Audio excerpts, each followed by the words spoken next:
Hello, everyone. My name is Christopher Silva. I'm the Director of Housing at American University, Washington, D.C., and I'm also the chair of the Future of Housing Work Group. For the past 6 weeks, our work group and subgroup members have discussed and researched concepts that will benefit housing officers across the world as they adjust their operations due to the COVID-19 health crisis. Our work focused on the following areas: housing capacities and assignments, staffing and human resources, community building efforts, operations and processes, equity and inclusion, conduct, discipline, rights and responsibilities of students, risk management, and mitigation strategies. Each of the subgroups was composed of members representing different institutions of higher education. We then identified common issues via the surveys, or as you know them, straw polls, and published the COVID-19 checklist, as well as hosted several virtual roundtables with colleagues in the housing profession and with members of peer associations. You can find all of these resources in our ACUHO-I COVID-19 resources page. Based on data from our last straw poll, members identified priority areas, and today I'm here with the chairs of these different subgroups that focused on these top 3 areas, so they can update you on what questions and resources they've been working on. To get us started, I'm going to ask Frankie Miner, who leads the Housing Capacity and Assignment subgroup, to tell us a little bit about the work that they've been doing. Frankie. Thank you, Chris. I'm Frankie Miner. I'm the Assistant Vice President for Student Affairs and Director of Housing and Residential Life at University of Rhode Island. And I'm pleased to be working on this task force. I think one of the most fundamental questions all of us are asking ourselves is how many students can we safely fit into our facilities? Our business is usually founded on maximizing occupancy for a variety of reasons. But what we've begun to, a number of questions we've tried to address are what are the capacity level options that any campus should be considering to safely look at housing that fits their institutional goals and priorities, which are sometimes very different. What are the factors that need to be taken into consideration in determining what that capacity is, but also then how do you go about assigning, or in many cases reassigning? Because I think what many of us are looking at are a reduction in our typical operating capacities at some level. Some of the challenges we all face is that we have widely varying types of housing accommodations all across our campuses across the world. Some of those have varying levels of privacy and shared communal space. Many of them are driven by enrollment decisions, which can be driven by issues associated with what your institutions do, how they're going to deliver their academic instruction, whether it's remote, face-to-face, or some sort of combination. Just the absence of clear guidelines on what is safe practices. There are some best practices or better practices. I don't know if they're coming from American College Health Association, CDC, but there's no definitive guidelines. And just what other options are available on or off campus widely is varied by your geography and your circumstances. And part of the challenges I think we face as housing professionals, at best, we're probably providing information to our decision makers who are making decisions upwards, but very rarely are we at the table itself when some of those decisions are made. One of the things that's going to be important, I think, for at least our group, and I think most of them, we're probably not going to tell you the answers. We're going to be focusing on the topics and areas and questions that you need to be asking yourself and figuring out what's correct for your institution. So I'm going to hit a couple of those that are going on right now. Basically, are there any factors that are driving the occupancy decision as far as government, state, or guidelines? The spaces you've got to set aside for isolation and quarantine, and what are the factors associated with that? Everyone's focusing on bathroom fixture ratios. There's no determined fixture. ACUHO-I straw poll has some averages that are looking at that. Community space, how are those going to be utilized? What are they going to be? Are you going to close them, lock them? Are you going to reduce the number of capacity that they're used there? The cleaning regimens associated with that, particularly around common spaces, bathroom spaces, laundries, which are frequently not as touched, are going to probably have to be touched in a much higher level. How are these capacity restrictions going to impact your different living learning communities, your theme-oriented housing? Many of those are driven to capacity. We can talk about the exciting benefits of those, but what happens when to the dynamics of those programs with capacity or access to those is restricted? Beginning to anticipate the formulas that you use in predicting occupancy, your summer melt and other things, how is that going to be affected by some of these other decisions? So we know you're all professionals on how to manage your occupancy, but what are the different factors that you might want to be considering? Will there be impacts on the rates that are going to be adjusted if you make those changes? Are you shifting to the double rate or single rate, knowing that financial aid packages have already gone out associated with that? How will it affect your contracting and your refund policy? So the assignments, if you haven't gotten into that, and that's some of the risk mitigation strategies, encourage you to look at some of those details. Who are the key collaborators on your campus that you need to be consulting with and making occupancy-based decisions? Clearly health services, but for some of the operations, increasingly we're seeing the concerns about the exchange of air becoming a determining factor for dealing with that. How are you going to deal with issues of ADA accommodations or other now new requests for accommodations based on COVID-related situations? Again, the frequency and number of quarantine and isolation spaces. Many of us are going to take a financial hit in some way or another in dealing with that. Are there mitigation strategies that you can be considering to talk with your chief financial officer? Bond repayment delays, delaying capital projects, the favorite for a lot of us. And then lastly, some things are going to be impacting others. Assignment processes, staffing levels will be considered, but other groups will be looking at that. And the one thing I want to make sure, because it doesn't apply to all of us, but please make sure that you're also looking at the impact on your occupancy if you're graduate and or family housing, if that's an option that's available on your campus as well. There's a lot more to do, many more questions. Our job is to provide some answers, a little bit of guidance and resources, but make sure you know the questions that you're asking. So we look forward to pushing more information out to you, and certainly we always invite you to contact us if you think there are topics that should be on our agenda. Thank you very much. Frankie, thank you very much for that summary. And now I wanted to ask Kendra, who is leading the Staff and Human Resources subgroup, to provide an update for us. Thank you, Chris. I'm Kendra Skinner. I'm the Director of Residence Life at Southeast Missouri State University. And I've been very pleased to be chairing the small subgroup on staffing and human resources.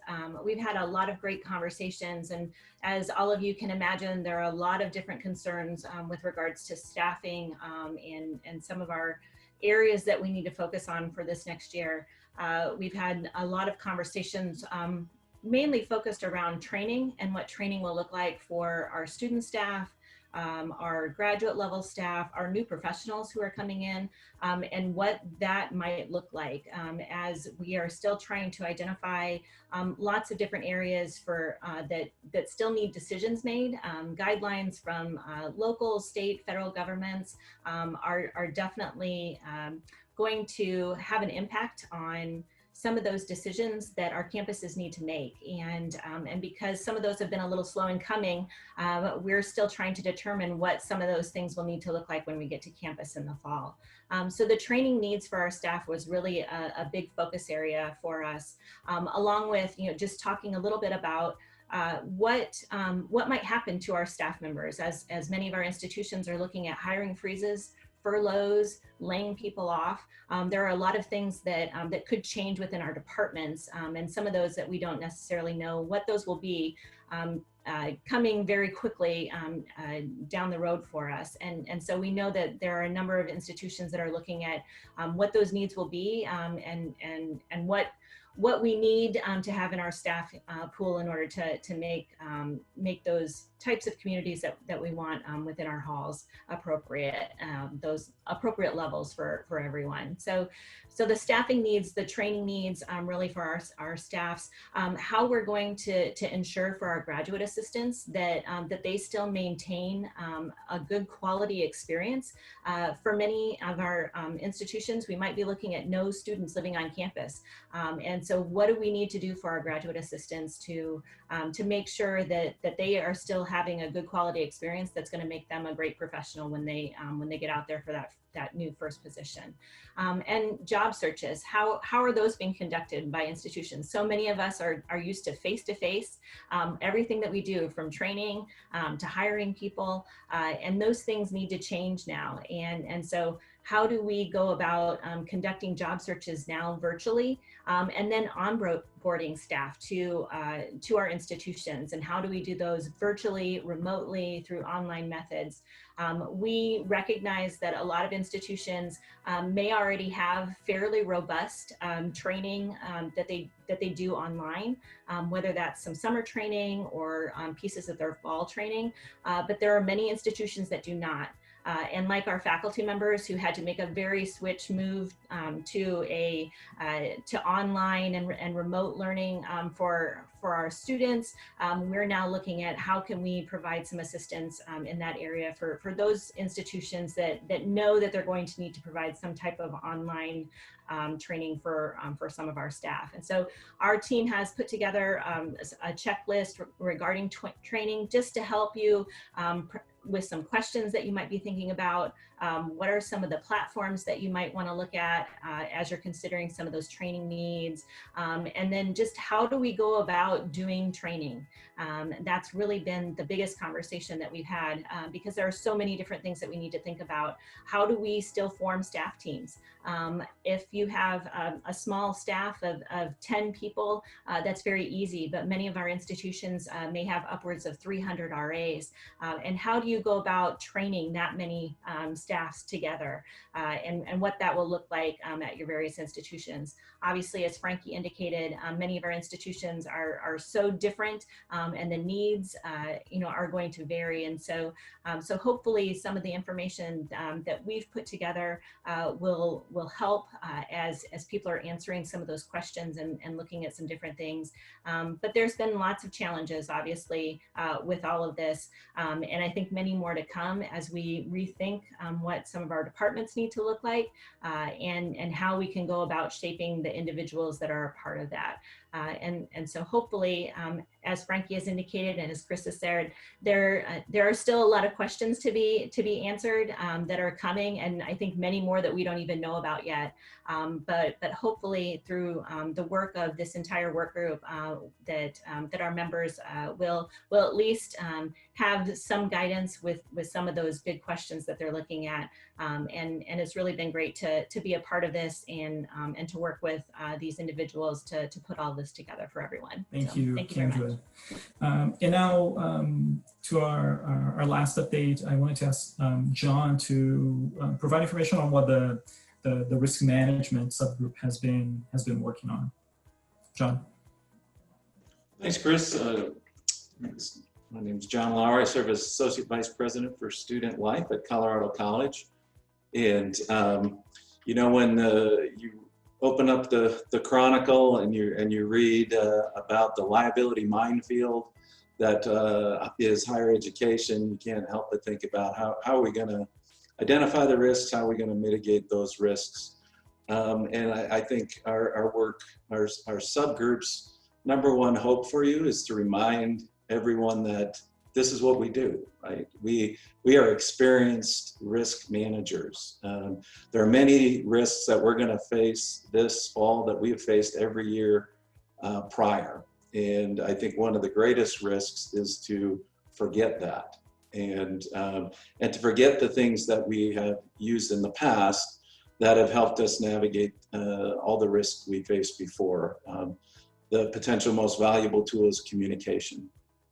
And continuing to think about, in fact, I think in one of our previous meetings, Frankie even said, our goal is to minimize the gap between expectations and reality. And communication is going to be tremendously important because context is so important at each of our individual institutions. No matter where you are across the globe, you're dealing with a different reality than many of us are in our unique situations. It's impacted by state, provincial, national, local, regional, but probably nothing more important than just that expectation of those that may be coming to your campus, the students, the faculty, and the staff that are looking to your institution to help them better understand what risks they'll be taking if you're open and they come to campus. So we're looking at things that might be helpful to you in that regard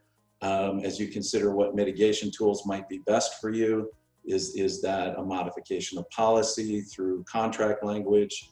Is that a more generalized adjustment to a procedure or protocol?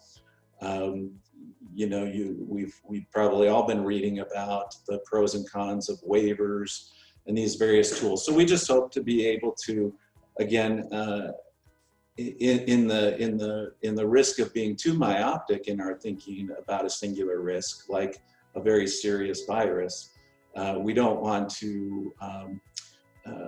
We want to take you kind of to that 30,000 foot level again, and make sure that as we mitigate the risks around the virus, as we change what campus life might look like, let's not risk forgetting how we are then going to help with the risks of isolation, the risks of not belonging.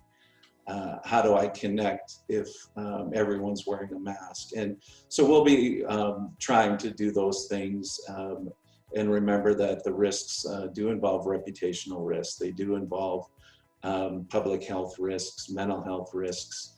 And the best thing that you can do is to help your community identify those risks, define those risks, and then work to be able to address what you're going to do with one voice.